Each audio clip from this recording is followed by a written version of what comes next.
Hola familias de Ser Mamás, bienvenidos a este programa que hacemos con tanto cariño para todos ustedes.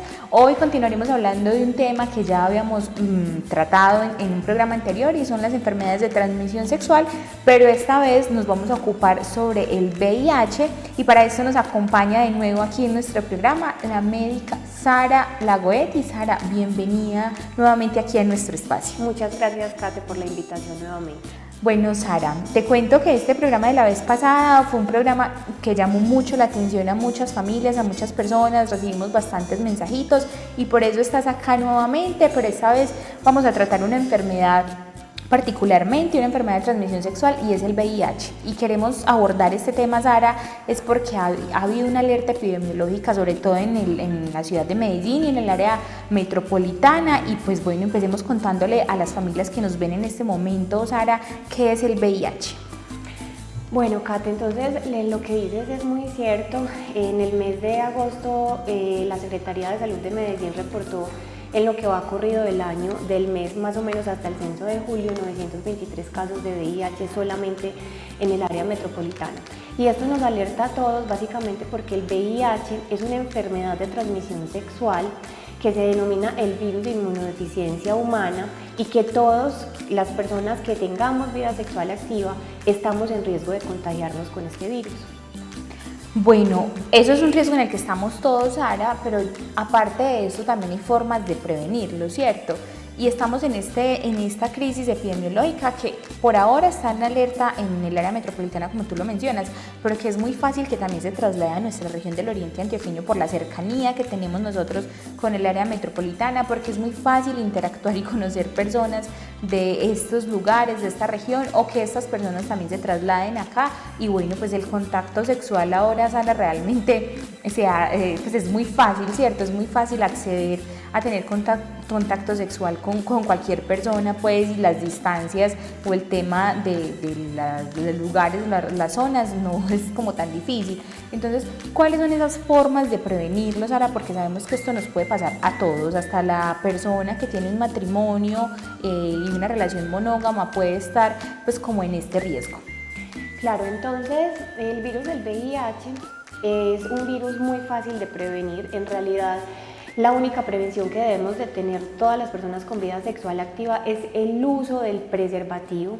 El preservativo es el único método de barrera que evita el contagio con esta enfermedad de transmisión sexual. Incluso si vamos a tener relaciones sexuales orales, relaciones sexuales anales, relaciones sexuales vaginales, el uso del preservativo es fundamental. Dentro de los métodos que tenemos en este momento, los métodos de planificación, el único método que previene la transmisión del virus del VIH es el preservativo y obviamente pues la abstinencia sexual. Lo otro que es importante y que por ejemplo yo recargo mucho en la consulta con mis pacientes es indagar un poquito sobre la pareja que tenemos, si es una pareja nueva que acabamos de conocer, ojalá en la medida de lo posible tamizar la pareja, saber cómo está su estado de salud con respecto a las enfermedades de transmisión sexual, y esto es algo para protección de ambos, de la pareja que estoy conociendo y mía también.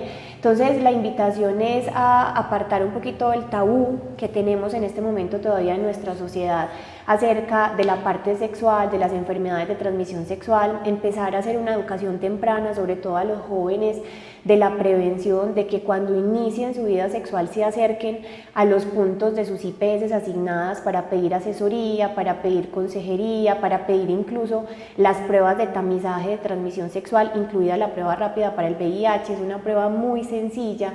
Entonces la invitación es empezar a tomar conciencia de nuestra sexualidad y más que todo vivir una sexualidad segura. Y aparte de seguro, una sexualidad responsable, porque lo que tú mencionas, Sara, es algo que todos deberíamos hacer. O sea, cuando estemos empezando a conocer a alguien, que no nos dé pena ni temor decirle, ve, vamos a hacernos estos exámenes sobre enfermedades de transmisión sexual, y así ambos vamos a estar seguros de que tú estés sano, yo esté sano, porque pues no sabemos nuestras parejas anteriores qué otras historias cargan en sus cuerpos, y pues que nosotros sin querer queriendo vamos a terminar pues como absorbiendo todo lo que traigan esas parejas sexuales anteriores. Sara, pero no solamente se contagia de manera por vía pues de contacto sexual, el VIH también tiene otras formas de transmisión. ¿Cuáles serían esas otras formas que son poco frecuentes pero que también puede pasar? Claro que sí, Kate. Entonces, el VIH tiene una forma de transmisión que es la vía sexual, que ya hemos abordado en la parte de la vía sexual. La otra forma de transmisión es la forma vertical, que esto lo habíamos comentado muy por encima en el programa anterior, y es que la mamá que está contagiada pueda pasarlo al hijo, al bebé que tiene en su vientre.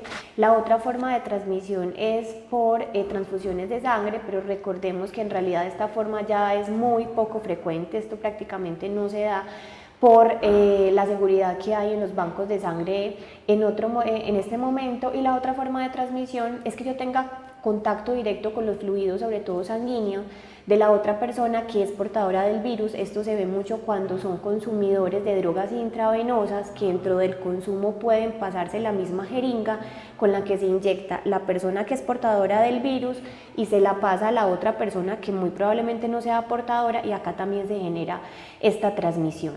Sara, y por ejemplo, pues se me viene como a la cabeza esta forma, las mujeres que somos muy de arreglarnos las uñitas y pues que en estos spa de uñas no quieren decir que ellas no tengan pues como las normas sanitarias para desinfectar estos elementos, pero que también comparten o compartimos, ¿cierto?, los elementos con los que nos arreglamos nuestras uñitas de las manos y de los pies con otras personas. Es importante también como fijarnos que el establecimiento cumpla con las normas sanitarias. Bueno, lo que tú dices, sí, es importante. En realidad la transmisión en este punto que traes a colación es relativamente muy baja. Normalmente todos los salones de belleza y los lugares donde practican el arreglo de uñas tienen un protocolo de desinfección antes de hacer pues el arreglo a otra persona. Lo ideal, y esto sí es importante, no porque haya una transmisión del virus pues como en un manicure o en un pedicure, pero lo importante y lo que se ha aconsejado, sobre todo por la transmisión de hongos en las uñas, es que cada quien lleve su kit personal cuando se vaya a arreglar sus uñas.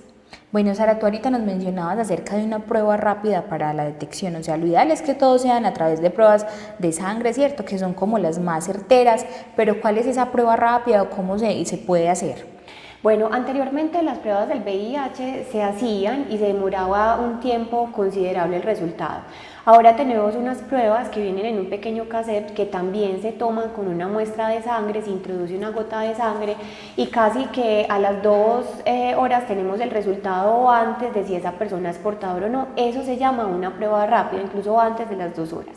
Esta prueba rápida, y es importante aclararle a las personas que nos están viendo en este momento, no es definitiva de que somos portadores del virus del VIH. Es una primera prueba, es una prueba inicial donde muy probablemente si da reactiva, que quiere decir reactiva es que da positiva, yo tengo que hacer otras pruebas secuenciales para yo poder determinar que esa persona verdaderamente es portadora. Entonces pasa mucho y ha pasado, incluso en la consulta en estos días, hace una semana tuve una paciente que le hicieron una prueba de tamizaje general de VIH y salió reactiva, o sea que había salido positiva. Entonces la llaman del laboratorio y le dicen, mira, la prueba salió positiva. Obviamente ella estaba muy asustada porque creía que era portadora del virus, y hay momentos en que pasa algo que denominamos un falso positivo, es decir, que la reacción da positiva, pero cuando hacemos la prueba confirmatoria para saber si verdaderamente la persona es portadora del virus y empezar todo el proceso de atención y demás, nos damos cuenta que esta prueba es negativa. Entonces con la segunda prueba, incluso hay una tercera, una cuarta y demás, nosotros descartamos o nosotros podemos dar certeza de que verdaderamente la persona es portadora o no portadora del virus. Bueno, hablando de este virus, de ser portadores, Sara, ¿quiénes son los mayores transmisores o portadores de este virus, o no está como detectado si es el hombre o la mujer? Bueno, en realidad sí, eso se hace por censo y eso se hace en las secretarías de salud, en la parte epidemiológica. La población LGTBI es una de la población que tiene más riesgo de contagio, entonces esto es muy importante. A las parejas que tienen relaciones sexuales con parejas del mismo sexo, por favor tamicen si tienen un alto riesgo. Un alto riesgo está definido según la Organización Mundial de la Salud con yo tener 2 parejas sexuales en un periodo de 6 meses sin uso de preservativo. Si yo hago parte de esta población, yo debo de tamizarme. Cada 6 meses sería lo ideal. Si yo no hago parte de esta población, pero tengo factores sexuales de riesgo, entonces debo tamizarme cada año. Y también la prevalencia se ha encontrado más que todo en hombres. Bueno, Sara, otra forma de prevenir es haciendo el tamizaje, ¿cierto? O los chequeos, que es pedir una consulta médica y dentro de esa consulta, pues pedirle al médico general. Yo creo que el médico general pueda enviarnos estos exámenes y es exámenes sobre pues, enfermedades de transmisión sexual. ¿Es fácil acceder a estos exámenes o a estas valoraciones médicas a través de la EPS o cómo se puede acceder? Es supremamente fácil. Bueno, ahí quería hacer como un aporte. Nosotros hacemos tanto énfasis en que la persona se tamice y pida la prueba y se la haga porque el VIH es una enfermedad asintomática. ¿Cómo actúa el virus en el cuerpo? Entonces yo me contagio, empiezo a ser portadora del virus y lo que hace el virus es debilitar mi sistema inmunológico. Entonces yo no voy a tener una manifestación clínica que la persona pueda darse cuenta de que es portadora del virus, sino que son síntomas muy inespecíficos. Entonces son pacientes que normalmente consultan porque tenían unas deposiciones normales y empezaron con un patrón de diarrea persistente, y la diarrea no está asociado a gastroenteritis o a infecciones comúnmente pues, relacionadas que uno ve en la consulta, o a veces pacientes con dolores de cabeza frecuentes, que no mejoran con el medicamento, que se tratan de distintas líneas y no hay mejoría, o síntomas generales, ¿cierto? Como cansancio extremo, debilidad, fatiga. Entonces con esto lo que les quiero dar a entender es que es tan importante tamizarnos porque el VIH es totalmente asintomático. La única forma de yo darme cuenta si soy o no portadora del virus es tamizándome tempranamente. La tamización es muy fácil. Todas las IPS, que son las instituciones prestadoras de salud, tienen el deber de tamizar a la población a la cual está adscrita. Podemos acceder de dos formas: o pedir una cita con el médico general, el médico de atención primaria, que está debidamente entrenado y capacitado para hacer una asesoría. Es importante que sepan que antes de la prueba del VIH les van a hacer una asesoría pretest, donde les van a contar que si la prueba sale positiva no quiere decir que sea portador del virus, sino que hay que hacer unas pruebas confirmatorias, y les van a hacer una asesoría post-test después de la prueba, donde se recalca la importancia del uso del método de barrera como el condón para evitar el contagio. O también podemos acceder por un programa que se llama las Rutas Integrales para el Mantenimiento de la Salud, o lo que denominamos las RIAS. Estos programas son muy importantes porque permiten acceder a una cita sin que yo tenga que esperar que el médico general esté disponible, sino que ya hay un médico que está definido por cada IPS que va a hacer esta atención tanto de la población adolescente, joven, adulta, y ya las personas más adultas, que es la población pues, de vejez, están definidos dentro de este programa. Entonces ahí podemos acceder y solicitar las pruebas de tamizaje. Bueno, Sara, qué interesante tener conocimiento acerca de eso, porque de verdad como hay tanto tabú alrededor y de verdad tenemos un temor, ¿cierto? Porque no queremos como ir a hacernos estas valoraciones y que de pronto tengamos el riesgo de que nos salga pues como un resultado positivo para cualquier enfermedad de transmisión sexual. Sara, nos vamos acercando a nuestro primer corte, pero antes de esto yo quisiera, como tú nos mencionabas que es un tema sintomático, de pronto en las partes íntimas del hombre o la mujer, ¿hay alguna manifestación que también nos pueda alertar? No, desafortunadamente, Kate, no hay ninguna manifestación clínica como la puede haber en un herpes o en una sífilis o en una gonorrea. En el VIH no hay ninguna lesión visible que a mí me pueda hacer sospechar que soy portadora del virus. Por eso la importancia de un tamizaje a tiempo. Bueno, y por eso es que realmente se da esta alergia epidemiológica, porque es un virus silencioso, es un virus que pues no tiene ningún signo pues que nos alerte, así que bueno, la invitación es a que nos hagamos este tipo de valoraciones. Vamos a nuestro primer corte de comerciales y ya regresamos.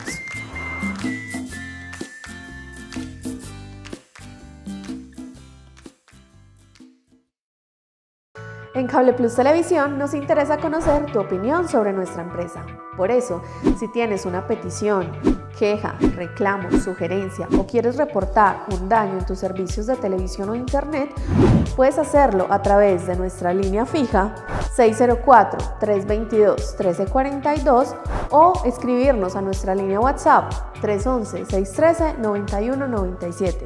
Tus solicitudes serán atendidas en orden de llegada.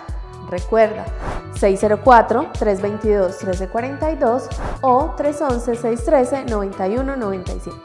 Cable Plus Televisión, uniendo emociones.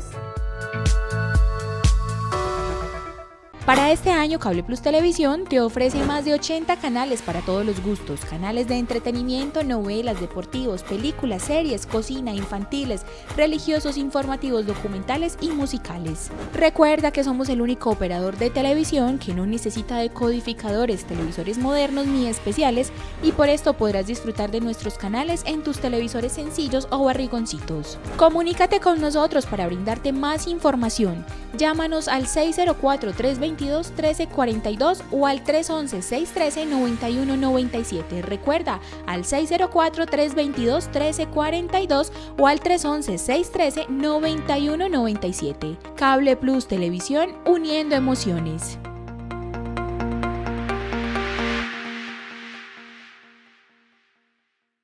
Cable Plus Televisión continúa extendiendo sus redes de televisión e internet en la zona rural. Ahora también estamos en Hojas Anchas, La Mosquita, Toldas, Berracal y Garrido. Tenemos servicios de internet, televisión analógica y digital por fibra óptica con equipos de última generación y planes de acceso y disfrute para toda la comunidad.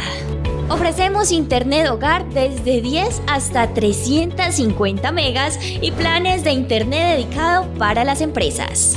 Llámanos y te contamos los cientos de beneficios que te podemos brindar. 604-322-1342 y 311-613-9197. Recuerda, 604-322-1342 y 311-613-9197. Cable Plus Televisión, uniendo emociones.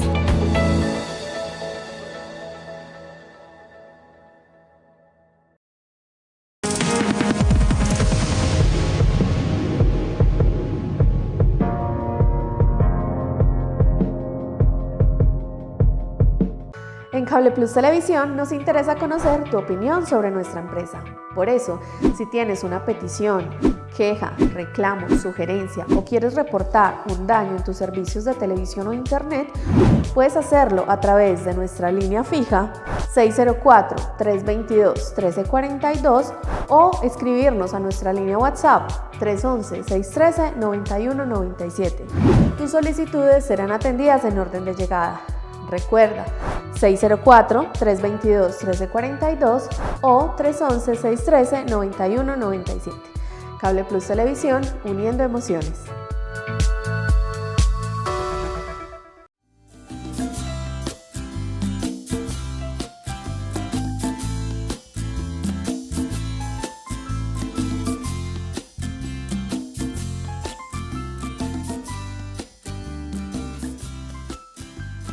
Regresamos de nuestro corte y seguimos hablando del VIH, un virus que tiene alerta epidemiológica en este momento en la ciudad de Medellín y el área metropolitana, y pues que bueno, es interesante que nosotros como familia sepamos acerca de esta alerta que hay sobre este virus y que tengamos un poquito de responsabilidad con la vida sexual y con nuestro cuerpo, ¿cierto? Sara, nos quedamos hablando que este virus es un virus silencioso, que es muy asintomático, que en la parte genital del hombre o la mujer pues no tiene ningún síntoma o ninguna lesión que uno pueda como decir, pucha, algo está pasando con mi cuerpo, pero hay tratamientos que nos pueden alertar. Tú nos decías que hay unos dolores de cabeza que también pues, nos pueden alertar, las diarreas. ¿Qué otros síntomas nos pueden hablar de que de pronto podamos tener esta patología? Bueno, en realidad son síntomas muy inespecíficos que si bien puede deberse, por ejemplo, una diarrea, una gastroenteritis, porque yo me haya comido algo, tenga un colon irritable y en este momento esté en la etapa de diarrea o que haya tenido un contagio viral o bacteriano. Hay síntomas que cuando ya se vuelven muy recurrentes, que tienen un patrón de frecuencia, que es muy, el síntoma es persistente, yo me hago tratamientos, por ejemplo en el dolor de cabeza, que los dolores de cabeza, no estoy queriendo decir que todo el que tenga dolor de cabeza pues pueda ser un posible potencial portador del virus del VIH, no, eso no es lo que quiero decir, sino que cuando el dolor, yo tengo por ejemplo un diagnóstico de migraña, pero yo veo que mi patrón de dolor de cabeza cambia, que es un dolor de cabeza más frecuente, que es un dolor de cabeza que es diferente a los dolores de cabeza que tenía anteriormente, que es un dolor de cabeza que ya no me está funcionando, por ejemplo, con el ibuprofeno, el naproxeno o los medicamentos de primera línea que yo estaba utilizando. Entonces eso nos debe de alertar, y si no tengo una prueba reciente, con mayor razón debemos de solicitar este tamizaje temprano, pero en realidad son síntomas muy inespecíficos. Bueno, Sara, nos decías que hay unas rutas en las que uno puede acceder a estos exámenes médicos para tener este diagnóstico, ¿cierto? Pero también es importante que solo es suficiente con que tú pidas una cita médica y que solicites los exámenes de enfermedades de transmisión sexual, y que el médico no tiene por qué pues como contradecirte o no sé, cuestionarte pues como la solicitud de esta prueba. Sí, eso es totalmente cierto. A ver, incluso una de las indicaciones que tenemos los médicos para enviar esta prueba es claramente si la persona refiere un factor sexual de riesgo, pero el solo hecho de que la persona asista a la consulta médica de atención primaria y su motivo de consulta sea solicitar las pruebas de transmisión sexual, o dentro del motivo de consulta el paciente consultó porque tenía síntomas respiratorios, por ejemplo, pero él le solicita al profesional de la salud el envío de un tamizaje de transmisión sexual, esto ya es una indicación donde el médico debe enviar estos exámenes, o si por ejemplo dentro de la consulta pues por cuestión de tiempo, que eso también es algo que puede suceder, no lo pudo hacer, el médico lo debe direccionar a ingreso al programa de las RIAs, donde allá le van a hacer el abordaje y muy probablemente le vayan a hacer esta tamización. En realidad el profesional de la salud no tiene por qué cuestionar el por qué lo estamos enviando, o el por qué el paciente lo está solicitando. El solo hecho de que el paciente vaya y lo solicite es porque muy probablemente tenga un factor sexual de riesgo. ¿Y qué pasa? Todavía hay mucho tabú de poder hablar de este tema, porque muchos pacientes sienten que los van a juzgar, o que les van a decir que por qué lo están solicitando, y en realidad ese no es nuestro deber como médicos, sino simplemente aportar a que si el paciente lo está solicitando, pues hay que enviarlas, y además hacen parte del sistema de seguridad social, entonces no hay ningún problema. Sara, y además también hacer énfasis en que no es necesario ser una persona promiscua o que tenga varias parejas sexuales para solicitar estos exámenes o para hacerse un tamizaje. O sea, si usted es una persona con responsabilidad sexual sobre su cuerpo y sobre su pareja, si sea una relación estable de mucho tiempo, pues es chévere que al menos una vez al año usted se haga este tamizaje como lo dice la médica. Sara, otra forma de prevención es la educación sexual, sobre todo con los menores de edad y los adolescentes, ¿cierto? Que sabemos que ahora la vida sexual empieza a una edad muy temprana, y que bueno, lo más importante con estos jóvenes es que desde nuestros hogares, nosotros como padres o como tutores, tengamos la posibilidad de dejar el tabú a un lado y hablar acerca del reconocimiento del cuerpo y de todo esto que hay alrededor de la vida sexual con los menores de edad en casa. Sí, eso es muy importante, Kate, que empecemos a tener una formación en educación sexual muy temprana.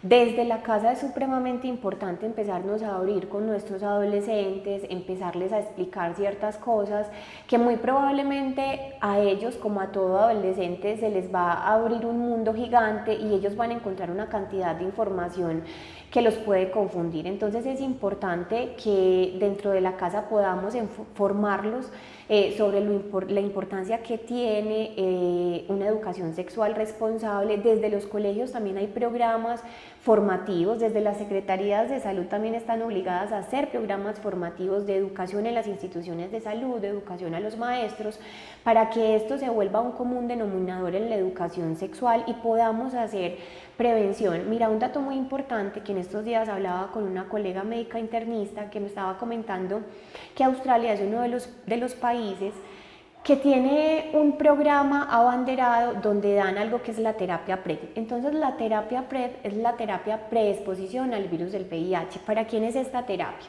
Si yo soy una persona que tengo factores sexuales de riesgo, si yo soy una persona que normalmente tengo relaciones sexuales con parejas del mismo sexo, tengo el riesgo de contagiarme del virus. Lo que se hace es que se da un medicamento, que es un medicamento antirretroviral, que disminuye que el riesgo de contagio aumente. Y en Australia esto lo hacen masivamente a toda la población, no solamente lo hacen en la población de riesgo. Esta terapia en Colombia ya la tenemos, sino que no está siendo ampliamente difundida. A veces hay desconocimiento del tema por parte de los actores de salud.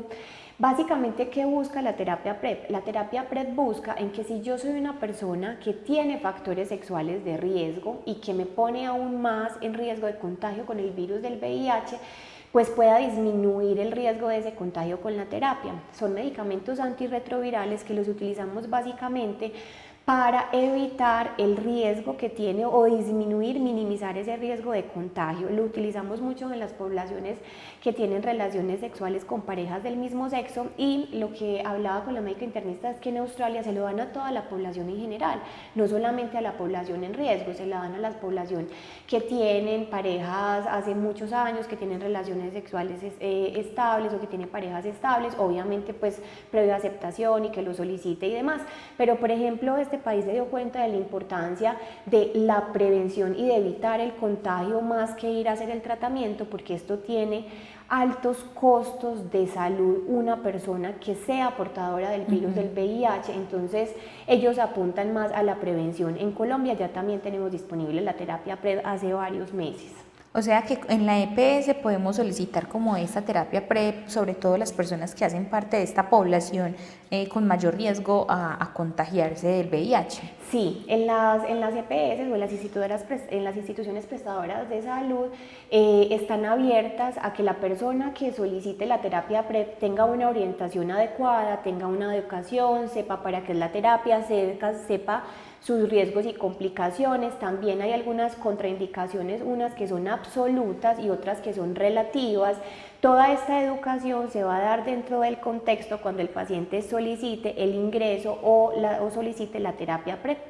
Bueno, Sara, ya se nos va acabando el tiempo, abordemos también el tratamiento, porque pues digamos que la idea es que seamos responsables y no lleguemos como a este diagnóstico positivo, pero digamos hoy yo fui y me hice la prueba y en una semana resulta que tengo un diagnóstico positivo para VIH, tampoco se me va a acabar la vida, o sea, hay tratamientos, hay formas de llevar la vida con este diagnóstico, cambian los hábitos, cambian muchas cosas, pero ¿cuáles son los tratamientos? Bueno, eso que dices de que tampoco se me va a acabar la vida es muy importante, y esto la persona lo tiene que tener muy claro. Afortunadamente el desarrollo de la ciencia, las industrias farmacéuticas también son importantes, y todos los que han hecho investigaciones con respecto a este virus nos dan la oportunidad de que ahora una persona con diagnóstico del virus del VIH pueda tener una vida común y corriente, pueda tener una vejez común y corriente, ¿cierto? Es muy importante, y esto sí es importante recalcarlo, que yo una vez tenga el diagnóstico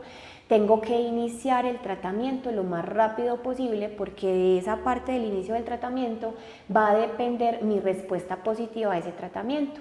El medicamento que se utiliza es un retroviral. Básicamente lo que hacen estos medicamentos es evitar la replicación del virus en el cuerpo humano y que ataque las células de nuestro sistema de defensa, porque como les había informado, el VIH ataca las células del sistema de defensa, las debilita y nos deja expuestos a 1.000.000 de enfermedades o de infecciones externas, que finalmente es lo que termina desencadenando la muerte del paciente. Entonces el inicio del medicamento es supremamente importante lo más temprano, y la continuidad del medicamento es supremamente importante. En este momento el medicamento ya, afortunadamente, las terapias que tenemos generalmente es una tableta al día, y obviamente es diariamente. Van a estar con acompañamiento de un médico infectólogo, de un grupo interdisciplinario de trabajo social, de psicología, pero lo importante es que el paciente sepa que ahí no se acaba la vida y que puede tener una vida común y corriente. En realidad no cambian muchas cosas. Lo importante es que continúe el tratamiento, que se haga los tamizajes, que ingrese a los seguimientos, que tenga responsabilidad con su pareja sexual de informarle, y con otras parejas sexuales también, para evitar la transmisión masiva de esto. Y lo más importante es iniciar la terapia lo más pronto posible, que está dentro del plan obligatorio de salud. Sara, ¿cuál es la probabilidad de vida? O sea, si después a partir de este diagnóstico, más o menos cuántos años puede vivir una persona, porque nos asusta eso, o sea, estoy contagiada, me voy a morir, o sea, pensamos es en esto y yo conozco personas que son muy adultas, que tienen este diagnóstico desde hace muchos años y que ya son personas mayores, o sea, personas muy mayores y que todavía tienen una vida muy sana, pues a pesar de su diagnóstico son adultos muy funcionales y muy sanos, pues a pesar de su diagnóstico. Kate, para mí eso es una pregunta que en realidad no tiene respuesta, porque en este momento, con el avance de la ciencia y con las buenas terapias que tenemos, es posible que la persona tenga muchos años de vida por delante y no podemos dar un tiempo como antes sí se daba de cuánto tiempo va a vivir la persona mientras la persona esté en el tratamiento. Y lo importante dentro del tratamiento es algo que se llama mantener una carga viral indetectable. ¿Qué quiere decir eso? Que incluso la persona, yo le puedo hacer el examen y no aparecer el virus en el cuerpo, no quiere decir que se haya sanado, pero sí puede tener una carga viral indetectable. Y puede vivir mucho tiempo, pero no tendríamos una respuesta para esa pregunta. Algo importante que quería comentarte también, hace poquito salió un artículo van 6 personas que han hecho remisión total del virus en el mundo, es decir, personas que tenían el diagnóstico, iniciaron la terapia antirretroviral y se busca en este momento el virus y las personas no lo tienen. Solamente hay 6 casos en el mundo que reportaron hace poquito y eso es importante y esto nos da esperanzas a que se pueda erradicar esta enfermedad como se han podido erradicar otras. Es decir, que ahora la ciencia se encamina a encontrar la cura del VIH. Pues estamos en ese proceso, pero entonces ahí vamos. Sara, muchas gracias por estar aquí nuevamente. De verdad que eso es un tema muy importante para todas las familias, o sea, para hasta el más grande, desde el más joven hasta el más grande. Y pues bueno, Sara, de verdad que esta información es demasiado valiosa. Kate, muchas gracias a ustedes por el espacio. Bueno, y a ustedes, familias, muchísimas gracias por acompañarnos. Recuerden que en YouTube nos encuentran como Cable Plus Televisión Warner y ahí van a estar con todos nuestros contenidos al aire hasta el día de hoy. Nos vemos en un próximo programa.